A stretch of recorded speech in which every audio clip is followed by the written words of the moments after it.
ever found yourself in a situation with someone where you seem to repeat the same uncomfortable or even destructive patterns with them every time you meet them?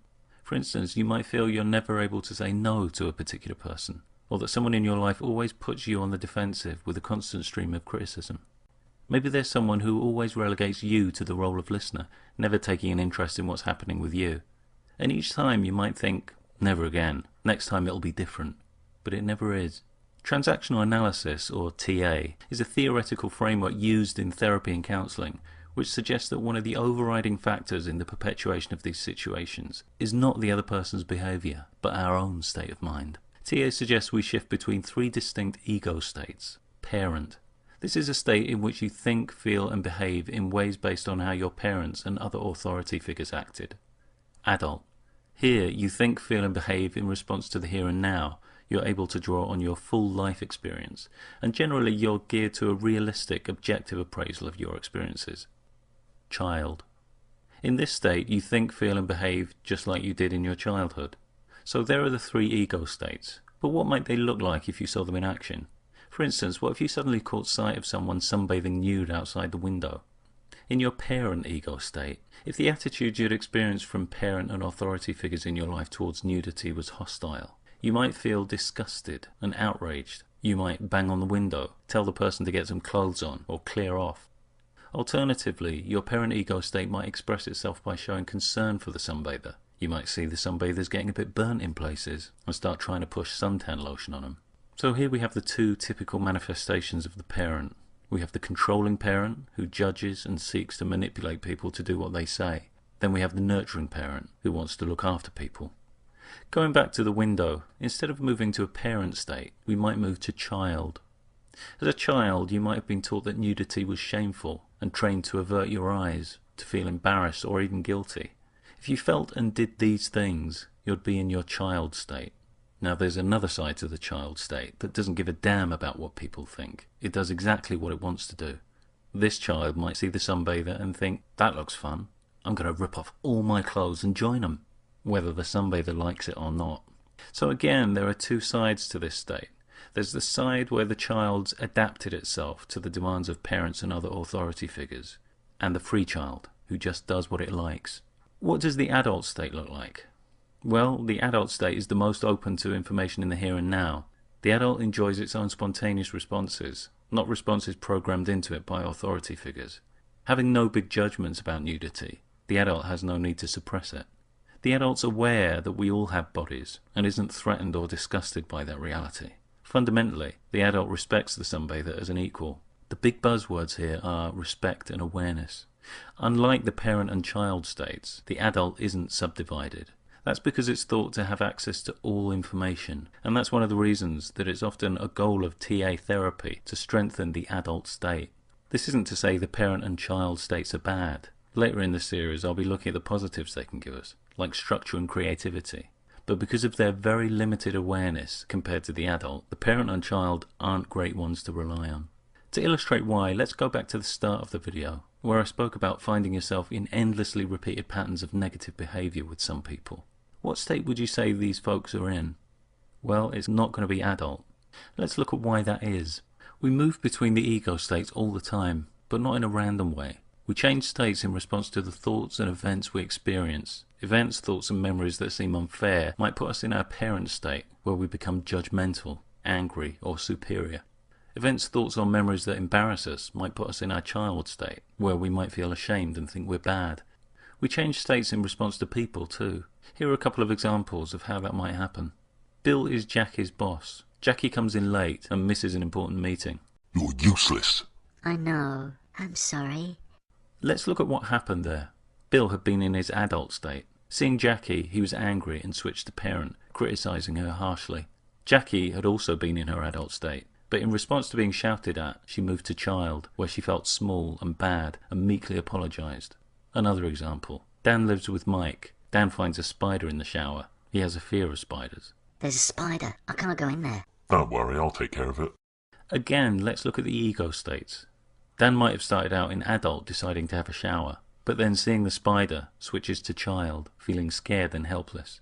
Mike was in his child state, but seeing Dan brought out his protective, nurturing parent. Notice what the arrows are doing in both cases. They're aligned. These are said to be complementary interactions, or transactions. And they have an important property because, in theory, being complementary, they set up a reciprocal pattern in these situations that could be maintained indefinitely. But not all transactions are complementary. Let's go back to Bill and Jackie. You're useless. Don't you dare talk to me that way. Here we have an initial parent statement aimed at Jackie's child, but here Jackie responds by moving to her parent, feeling and expressing outrage. This is called a crossed interaction, reflecting the crossed arrows. Unlike complementary transactions, which are seen as stable and can go on indefinitely, crossed transactions are highly unstable, and one of two things tends to happen. Either the transaction will stop, or there'll be a shift of ego state in one of the parties to create a new, stable, complementary transaction, like this. You're useless. Don't you dare talk to me that way. You've missed the meeting. I don't care what I've done. You don't talk to people like that. But now you can bloody well apologise. I'm waiting. I just meant that... I said I'm waiting. Okay, I'm sorry. I don't think you mean it. Right, that's it. I'm reporting you for harassment. Look, I'm really sorry. So what started out as Bill trying to put Jackie in a child state ended up with Bill firmly in the child state and Jackie as parent. Now that the transaction shifted, it can stay like that, with Bill perpetually submitting to Jackie. It's not necessarily a comfortable state of affairs, particularly for Bill, but it can be psychologically stable. What about the other uncomfortable but stable situations mentioned at the start, like constantly being spoken over by someone in your life? First, let's look at you. How do you feel in that situation? Maybe you feel a little dominated, maybe somehow less entitled than the other person. Maybe you were trained as a child to always listen when someone else was talking. How do you experience the other person? Maybe they seem like a bigger personality to you. Maybe the prospect of their anger or disapproval feels very aversive. Here we have a child-parent relationship going on. You don't necessarily need to be saying child and parent things. The other person doesn't have to be telling you to shut up and listen. But psychologically, you're relating to them as a child to a parent. The dotted line, as opposed to the full line, indicates the psychological relationship. Why wouldn't this happen to the adult? Well, as an adult, unlike the child, you don't feel inferior or entitled to less. You feel equal. You might have been taught that it's polite to listen when somebody else is talking, but as an adult, you're aware that listening politely is a strategy that works in some, but not all contexts. As an adult, you choose the most appropriate strategy for the situation. Other people don't seem bigger personalities than you. You give them credit for being able to respond to you in an adult way, and if they can't, that's because of their own shortcomings, not yours. Also, you don't fear disapproval as an adult. You can hear disapproving comments and weigh it for yourself whether or not they feel accurate. If they do feel accurate, unlike the child who can get lost in unproductive guilt or anxiety at this point, the adult can simply decide to change their behaviour.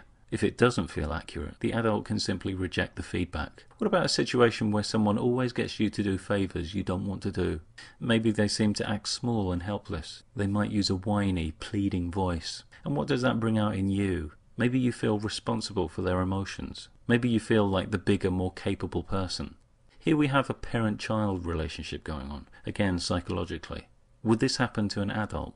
Again, as an adult, you see yourself as equal, no more intrinsically capable than them. Where you are more capable at a particular thing, you know it's because you worked at it yourself, so constantly doing that thing for someone else actually prevents them from becoming capable. You don't feel responsible for others, but for yourself. You see others as equals, not as small and helpless. And following on from that, you feel comfortable saying no, partly because you give credit to the other person for being able to accept the word no in an adult way. And again, if they can't do that, as an adult, you're aware that it's their shortcoming, not yours. So, with the adult's wider awareness and sense of equality and fairness, these uncomfortably unbalanced relationships don't really gather any momentum. People who talk over them or try to take advantage will either have to change their behaviour around the adult or go off and find other targets. As I've mentioned, TA therapy's goal is often to strengthen the adult state. If you're interested in doing that, one starting point is to look at what events and people trigger your parent and child states. Do you assign responsibility equally? Do you have to be in control? Do you feel forced into taking control? Do you have a hard time making decisions and try to get others to make them for you? Do you feel fundamentally you're not as good as others? And what might these things bring out in other people, perhaps in reaction to you? In this video, I looked at ego states and basic transactions. In the next video, I'll be taking a closer look at conflict, manipulation, and psychological games.